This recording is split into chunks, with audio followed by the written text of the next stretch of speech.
ഉദ്ദേശിക്കുന്നത് എന്തും നമുക്ക് കിട്ടും. പണം കൊടുത്താൽ നല്ല വസ്ത്രം മേടിക്കാം, പണം കൊടുത്താൽ നമുക്ക് നല്ല ബിൽഡിങ്ങുകൾ വെക്കുവാം, പണം കൊടുത്താൽ നാം ഏറ്റവും നല്ല നിലയിലുള്ള വാഹനങ്ങൾ നമുക്ക് നേടാം. പക്ഷേ പണം കൊടുത്താലും കിട്ടാത്ത ഒരു കാര്യത്തെ കുറിച്ച് പറയാനാണ് നിങ്ങൾ ഇവിടെ നിൽക്കുന്നത്. ഒരു പക്ഷേ നിങ്ങളുടെ ഉള്ളിലൊരു പരിഹാസമായി തോന്നാം. എന്നാൽ പ്രിയപ്പെട്ടവരെ, ഞങ്ങളുടെ ജീവിതത്തിന്റെ അനുഭവങ്ങളിൽ ഞങ്ങൾ കഴിഞ്ഞ കാലങ്ങളിൽ ദൈവത്തെ ആരാധിക്കുന്നവരായിരുന്നു എന്ന് പറയുന്നെങ്കിലും ദൈവമില്ലാത്തവരായി, ദൈവസ്നേഹത്തെ വാസ്തവമായി രുചിച്ചറിയാൻ കഴിയാത്തവരായി ഈ ലോകത്തിന്റെ അനുഭവങ്ങളിൽ ആയിരുന്ന ഒരവസ്ഥയിലുള്ളവരായിരുന്നു. മദ്യത്തിനും കഞ്ചാവിനും ഈ ലോകത്തിന്റെ അനുഭവങ്ങളിൽ അടിമപ്പെട്ട് ഈ ലോകത്തിൽ ആർക്കും വേണ്ടാത്തവരായി ജീവിക്കാൻ സാഹചര്യമുള്ള പ്രിയപ്പെട്ടവരാണ് ഇവിടെ നിൽക്കുന്നത്. അതുകൊണ്ടാണ് ഞങ്ങൾ ധൈര്യത്തോടെ ഈ കുറിച്ച് വിളിച്ചു പറയുന്നത്. ഞങ്ങളുടെ ജീവിതത്തിനകത്ത് രൂപാന്തരം വരുത്തിയത് ഈ സുവിശേഷമാണ്. പ്രിയപ്പെട്ടവരെ, ഈ സുവിശേഷം ഞങ്ങളുടെ ഭവനങ്ങൾ വന്നതുകൊണ്ടാണ് ഞങ്ങൾ സന്തോഷത്തോടും സമാധാനത്തോടും ആയിരിക്കുന്നത്. നിങ്ങൾ പ്രിയപ്പെട്ടവരെ തിരിച്ചറിയാതെ പോകരുത്. അതുകൊണ്ടാണ് ഈ സമാധാനത്തിന്റെ സുവിശേഷം സധൈര്യം നിന്ന് ഈ ദേശത്തോട് വിളിച്ചു പറയുന്നത്. ഈ ദിവസങ്ങളിൽ നമ്മൾ ക്രിസ്മസ് അടുത്തുകൊണ്ടിരിക്കുന്ന ദിവസങ്ങളാണല്ലോ. ഈ ഡിസംബർ 25-ാം തീയതി കർത്താവായ യേശു ക്രിസ്തുവിന്റെ ജനനത്തിന്റെ അനുഭവങ്ങൾ കൊണ്ടാടുവാൻ സമൂഹം ഒരുങ്ങിയിരിക്കുമ്പോൾ പ്രിയപ്പെട്ടവരെ, എല്ലാവരുടെയും മനസ്സിലുള്ളൊരു ചിന്ത എന്താണെന്ന് ചോദിച്ചാൽ ക്രിസ്മസ് എന്നുള്ളത് ഇഷ്ടംപോലെ ഭോജ്യങ്ങൾ ഭക്ഷിച്ച് മദ്യപിച്ച് ഒരു ദിവസം കഴിക്കുന്നതാണ് ക്രിസ്മസ് എന്ന് മനുഷ്യന്റെ ഹൃദയത്തിൽ ചിന്തിക്കുന്ന ഒരു കാലഘട്ടത്തിലെ അനുഭവത്തിലാണ്. എന്നാൽ പ്രിയപ്പെട്ടവരെ, കർത്താവായ യേശു ക്രിസ്തു ഈ താണലോകത്തിൽ ഒരു മനുഷ്യനായി കന്യകയുടെ ഉദരത്തിൽ ജനിക്കുവാൻ എന്തിനു വേണ്ടി ജനിച്ചെന്ന് പലരും അത് തിരിച്ചറിയുന്നില്ല. യേശു ആരാണെന്ന് അറിയുന്നില്ല. യേശു എന്തിനീ ഭൂമിയിൽ വന്നെന്നറിയുന്നില്ല. യേശുവെ യേശുവെ എന്ന് മാത്രം വിളിക്കുന്ന ഒരനുഭവത്തിൽ ജീവിക്കുന്നവരായി തീരുവാനല്ല പ്രിയപ്പെട്ടവരെ.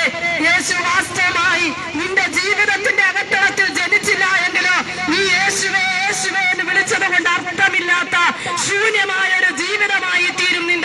നീ മനസ്സിലാക്കണം, കർത്താവായ യേശു ക്രിസ്തു ഈ ഭൂമിയിൽ ജനിച്ചത് കൊണ്ടാടിയത് കൊണ്ട്, യേശുവെ യേശുവെ എന്ന് വിളിച്ചത് കൊണ്ട് നിനക്ക് യാതൊരു പ്രയോജനമില്ല. പ്രിയ സ്നേഹിത, എന്റെ അകത്തളത്തില് കർത്താവായ യേശു ക്രിസ്തു ഉദയം ചെയ്യണം.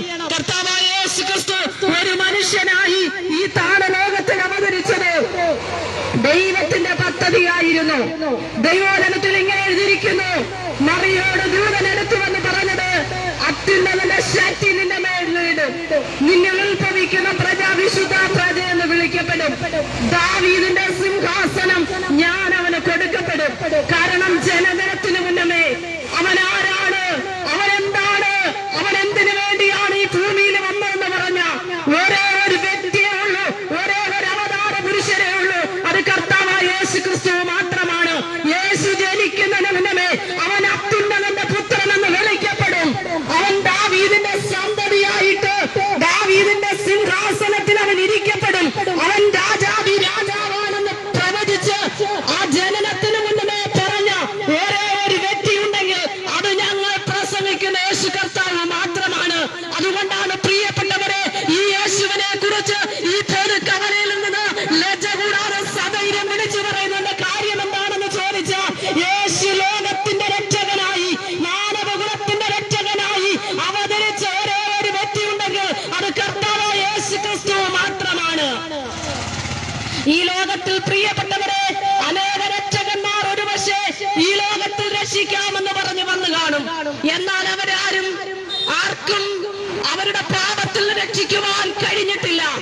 പ്രിയപ്പെട്ടവരെ, മാനവകുലം ഇന്ന് അനുഭവിക്കുന്ന ഏറ്റവും വലിയ പ്രശ്നം എന്താണെന്ന് ചോദിച്ചാൽ മനുഷ്യരിൽ കുടിയിരിക്കുന്ന പാപമാണ്.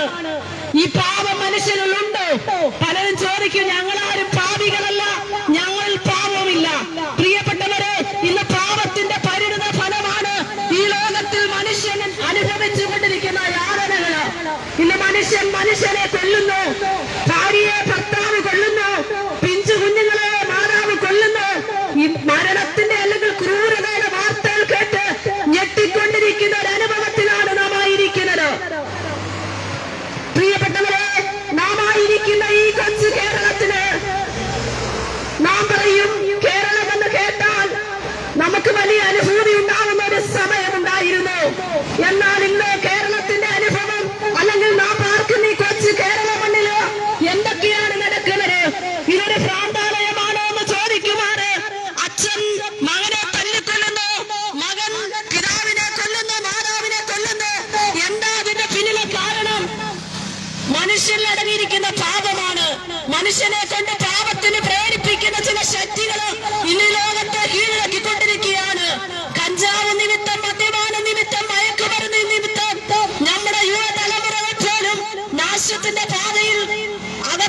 മാറിക്കൊണ്ടിരിക്കുന്ന ഒരു അനുഭവത്തിലാണ്.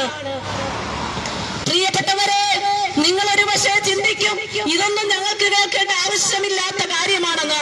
എന്നാൽ ഞങ്ങൾ വിളിച്ചു പറയട്ടെ, നമ്മുടെ കൊച്ചു തലമുറകൾ പോലും ഇന്ന് കഞ്ചാവിനും മദ്യത്തിനും മയക്കുമരുന്നിനും അടിമകളായിട്ട് മാതാപിതാക്കൾക്ക് ശൈര്യമില്ലാത്തൊരു കാലയളവിലേക്ക് നമ്മുടെ ഈ കൊച്ചു കേരളം മാറിക്കൊണ്ടിരിക്കുന്ന അനുഭവത്തിലാണ് ഞങ്ങൾ ഈ സുവിശേഷത്തെ കുറിച്ച് പറയുന്നത്. ഈ ലോകത്തില് മദ്യത്തിൽ നിന്നും കഞ്ചാവിൽ നിന്നും മയക്കുമരുന്നിൽ നിന്നും അല്ല മറ്റുള്ള അനുഭവങ്ങളിൽ നിന്നും വിടുവിക്കുവാൻ ഈ ലോകത്തില് യാതൊന്നിനെ കൊണ്ട് സാധ്യമല്ലാതിരിക്കുമ്പോൾ അത് സാധ്യമാക്കുന്ന ഒരു വഴിയെ കുറിച്ചാണ് ഞങ്ങൾ ഇവിടെ നിന്ന് പ്രസ്താവിക്കുന്നത്. കർത്താവായ യേശു ക്രിസ്തു പറഞ്ഞു, ഞാൻ തന്നെ വഴിയും സത്യവും ജീവനുമാകുന്നു, എന്നിൽ വിശ്വസിക്കുന്നവൻ മരിച്ചാലും ജീവിക്കും. പ്രിയപ്പെട്ടവരെ, നിങ്ങൾ ഇന്ന് പകൽക്കാലം ഒരു ചോദ്യം ഞങ്ങളോട് ചോദിക്കുന്നത്, ഞങ്ങളെല്ലാവരും ജീവിക്കാൻ വേണ്ടി കഷ്ടപ്പെടുമ്പോൾ, ഞങ്ങൾ ജീവിതത്തിന്റെ കാര്യങ്ങൾക്ക് വേണ്ടി കഷ്ടപ്പെടുമ്പോൾ നിങ്ങൾ ഈ മരണത്തെ കുറിച്ച് എന്താണ് പറയുന്നത് എന്താണെന്ന് ഒരുപക്ഷെ ചിന്തിക്കാം. എന്നാൽ പ്രിയപ്പെട്ടവരെ, എല്ലാവരുടെയും ആഗ്രഹം ഒരു ദിവസം കൂടെ ജീവിക്കണം എന്നുള്ളതാണ്. അത് നല്ല ആഗ്രഹം തന്നെയാണ്.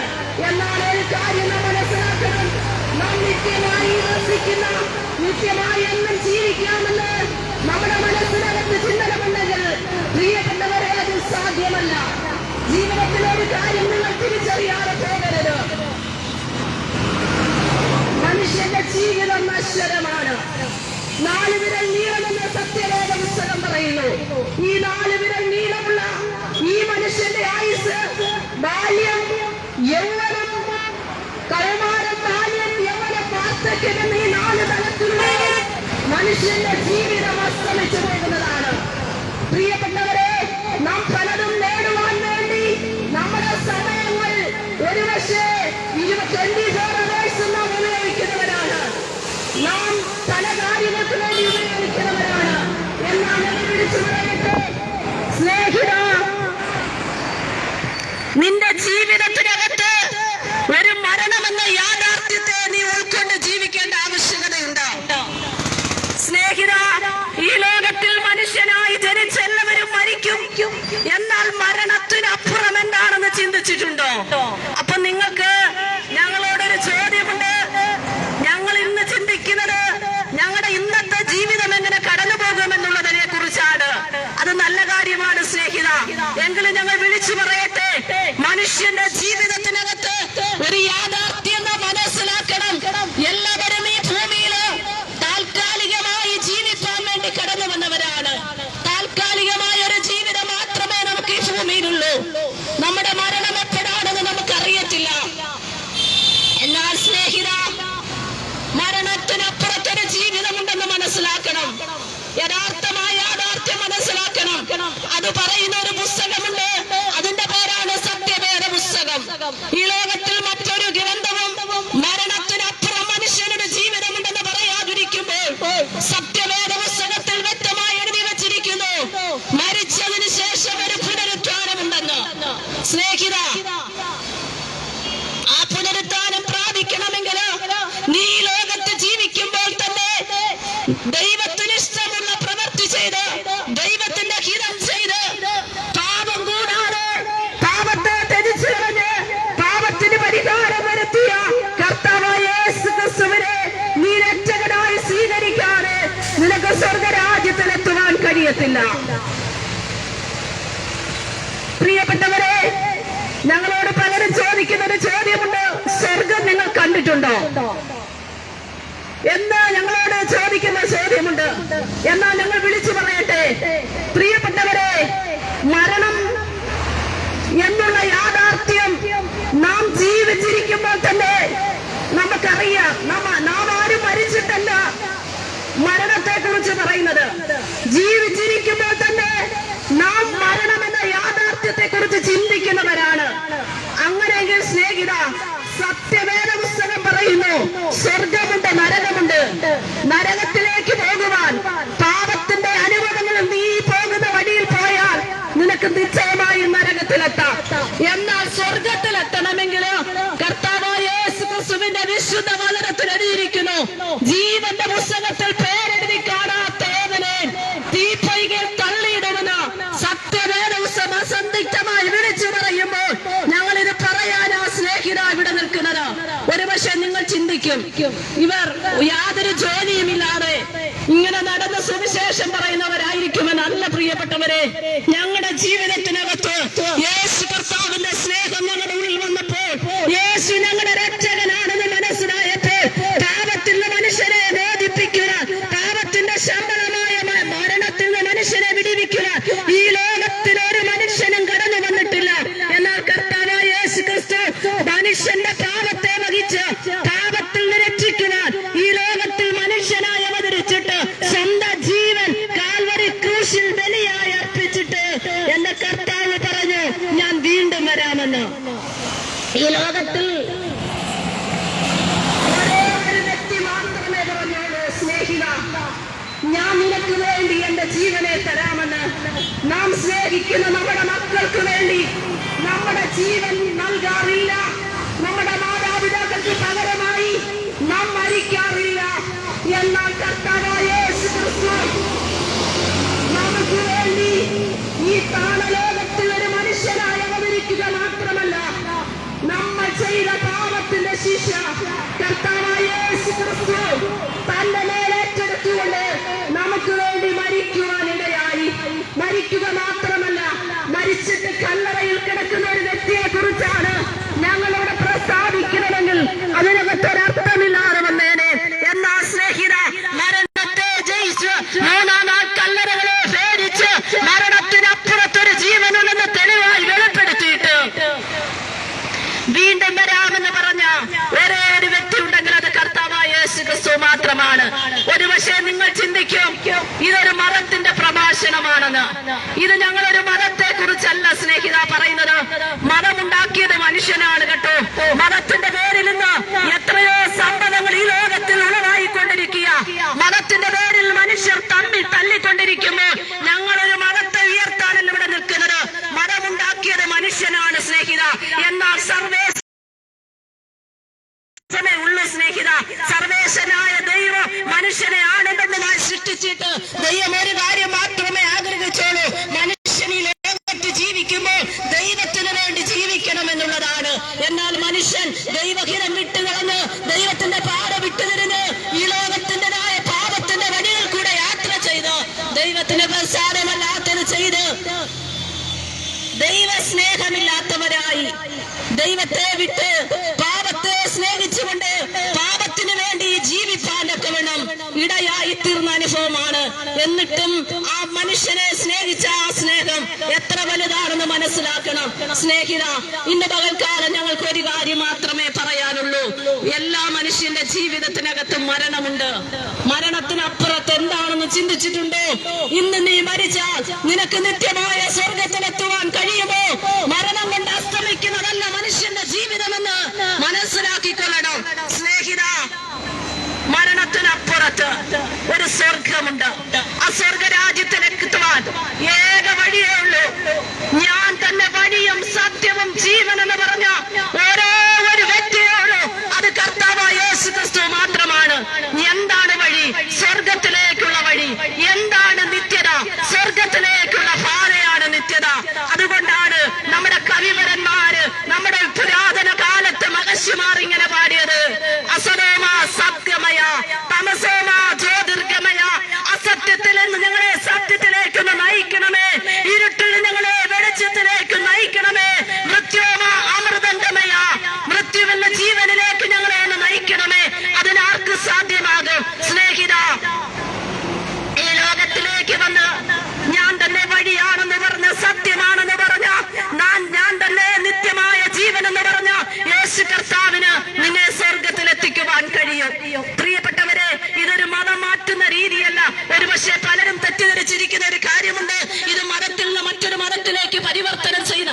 ഒരിക്കലും അങ്ങനെ ചെയ്തത് കൊണ്ട് മനുഷ്യരൊരു നേട്ടവും ഉണ്ടാകത്തില്ല.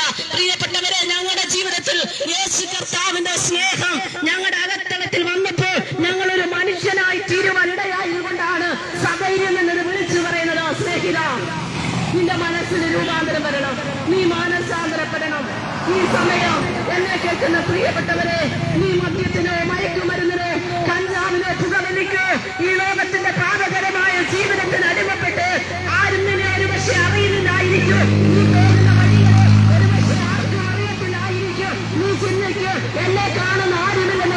ജീവിക്കും. എന്നാൽ സ്നേഹിത, നിന്നെ കാണുന്ന ഒരുവനുണ്ട്, അവൻ നിന്നോട് പറയാ, പാപത്തിന്റെ ശമ്പളം മരണമാണ്, നിത്യമായ നരകമാണ്. പാപത്തിൽ നിന്ന് വിടുവിപ്പാൻ കർത്താവായ യേശു ക്രിസ്തു ഈ ലോകത്തിലെ സകല മാനവകുലത്തെ രക്ഷിക്കുവാൻ ഒരു മനുഷ്യനായി അവതരിച്ചത്. ഒരു പ്രത്യേക മതത്തിനു വേണ്ടി, ഒരു മതം സ്ഥാപിക്കാൻ വേണ്ടി വന്ന വ്യക്തിയല്ല യേശു കർത്താവ്. യേശു കർത്താവ് ഒരു മതവും സ്ഥാപിച്ചിട്ടില്ല. യേശു കർത്താവ് ഒരു മതത്തിന്റെ സ്ഥാപകനല്ല. ഒരു പക്ഷേ മനുഷ്യനെന്ന് അത് തെറ്റിദ്ധരിക്കപ്പെട്ടത് കൊണ്ടായിരിക്കാം ഞങ്ങൾ ഈ സുവിശേഷം പറയുമ്പോൾ പലരും ഞങ്ങളെ പരിഹസിക്കുന്നത്. സ്നേഹിത, എന്നാൽ മനസ്സിലാക്കണം, ഈ കർത്താവായ യേശു ക്രിസ്തു ക്രിസ്ത്യാനികളുടെ ദൈവമായിട്ട് ഒരു ക്രിസ്തീയ മതം സ്ഥാപിക്കാൻ വേണ്ടി ഈ ലോകത്തിൽ വന്ന വ്യക്തിയല്ല. കർത്താവായ യേശു ക്രിസ്തു എന്തിനു വേണ്ടി ലോകത്തിൽ ജനിച്ചെന്ന് ചോദിച്ചാൽ മാനവകുലത്തെ രക്ഷിക്കാൻ, മാനവകുലത്തിന്റെ പാപത്തിൽ നിന്ന്, മാനവകുലത്തിന്റെ പാപത്തിന്റെ ശക്തിയിൽ നിന്ന് മാനവകുലത്തെ സകല ഭൂവാസികളുമായുള്ളവരെ എങ്കിലേക്ക് തിരിഞ്ഞ് രക്ഷപ്പെടുമെന്ന് പറഞ്ഞു മാനവകുലത്തെ രക്ഷിക്കുവാൻ മനുഷ്യനായി അവതരിച്ച ഒരേ ഒരു വ്യക്തി അത് കർത്താവായ യേശു ക്രിസ്തു മാത്രമാണ്. അതുകൊണ്ടാണ് ഞങ്ങൾ ഈ സുവിശേഷം പറയുന്നത്. സ്നേഹിത, നീ പാപത്തെ പുൽകിക്കൊണ്ട്, പാപത്തെ സ്നേഹിച്ചുകൊണ്ട്, പാപത്തിന്റെ കരാളമായ വസ്ത്രത്തിൽ അകപ്പെട്ട് മദ്യത്തിനോ മയക്കുമരുന്നിനോ കഞ്ചാവിനോ ഈ ലോകത്തിന്റെ ഏതെങ്കിലും മോഹങ്ങൾക്ക് അടിമപ്പെട്ട് ജീവിക്കുന്ന വ്യക്തിയാണെങ്കിൽ ഇന്ന് പകൽക്കാലം ഞങ്ങൾ വിളിച്ചു പറയട്ടെ, നിന്നെ പാപത്തിന്റെ വഴിയിലൂടെ നീ യാത്ര ചെയ്താൽ നിത്യമായ നരകത്തിൽ യാതനാസനത്ത് നീ എത്തുവാനിടയായിത്തീരും.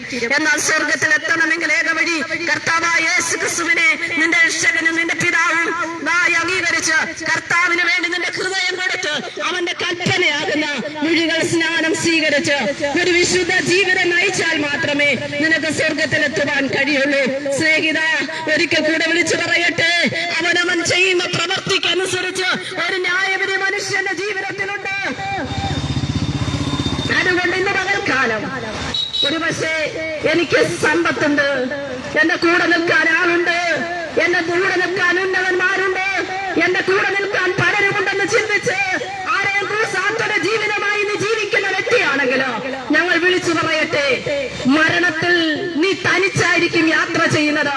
നിന്നോടൊപ്പം ഈ ലോകത്തിലെ മക്കളോ ഭാര്യയോ ബന്ധുമിത്രാദികളോ ചാർച്ചക്കാരോ നിനക്കുള്ള സമ്പത്തോ നിനക്കുള്ള യാതൊന്നും നിന്നോടുകൂടെ വരത്തില്ല. നീ ഒറ്റയ്ക്ക് യാത്ര ചെയ്യേണ്ട സമയമുണ്ട്, സുദിനമുണ്ട്.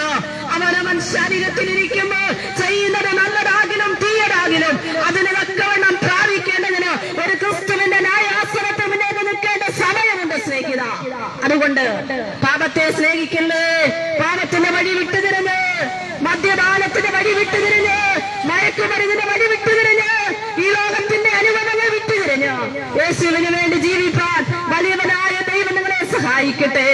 സ്നേഹിത, ഇന്ന് പകൽക്കാലം ഈ സുവിശേഷത്തെ അവഗണിക്കരുതേ. ഒരു പക്ഷേ നിങ്ങൾക്ക് ഇത് തിരസ്കരണമായിട്ട് തള്ളിക്കളയാം. എന്നാൽ ഞങ്ങൾ വിളിച്ചു പറയട്ടെ, മരണശേഷം ഒരു ജീവിതമുണ്ട്, ഒരു പുനരുത്ഥാനമുണ്ട്. മരിച്ചതിന് ശേഷം നമുക്ക് പുനരുദ്ധരിക്കാൻ ഈ ലോകത്തിൽ ഒന്നും ചെയ്യാൻ കഴിയത്തില്ല. ഈ ലോകത്തിൽ നാം മരിച്ചതിന് ശേഷം ചെയ്യുന്ന കർമ്മങ്ങൾ കൊണ്ടോ കർമാദികൾ കൊണ്ടോ നമുക്ക് സ്വർഗത്തിലെത്തുവാൻ കഴിയത്തില്ല. എന്നാൽ ജീവിച്ചിരിക്കുമ്പോൾ തന്നെ ഒരു നല്ല മനുഷ്യനായി, ഒരു യഥാർത്ഥ ദൈവസ്നേഹിയായി, ഒരു യഥാർത്ഥമായ നല്ല ഒരു ജീവിതം നയിച്ചാൽ നിനക്ക് കർത്താവിനോടുകൂടെ വാഴുവാനിടയായിത്തീരും. അതുകൊണ്ടൊരു നല്ല മനുഷ്യനായി യഥാർത്ഥമായിട്ട് നിന്റെ ഹൃദയത്തിന് ഒരു ഇടം ദൈവത്തിന് വേണ്ടി, സർവേശ്വരനായ ദൈവത്തെ, പ്രപഞ്ചത്തെ ഉണ്ടാക്കിയ മനുഷ്യനെ നിർമ്മിച്ച, ചരാചരങ്ങളെ നിർമ്മിച്ച ആ ദൈവത്തെ ഭയപ്പെട്ടുകൊണ്ട് ജീവിക്കാൻ സർവശക്തനായ ദൈവം നിങ്ങളെ സഹായിക്കട്ടെ. വചനം പറയുന്ന പോലെ ഭയപ്പെട്ട് അവന്റെ കൽപ്പനകളിൽ ഏറ്റവും ഇഷ്ടപ്പെടുന്ന മനുഷ്യൻ ഭാഗ്യവാൻ. ദൈവത്തെ ഭയമുള്ളവരായി, മനുഷ്യനെ ശങ്കയുള്ളവരായി തീരുവാൻ വലിയവനായ ദൈവം സഹായിക്കട്ടെ എന്ന്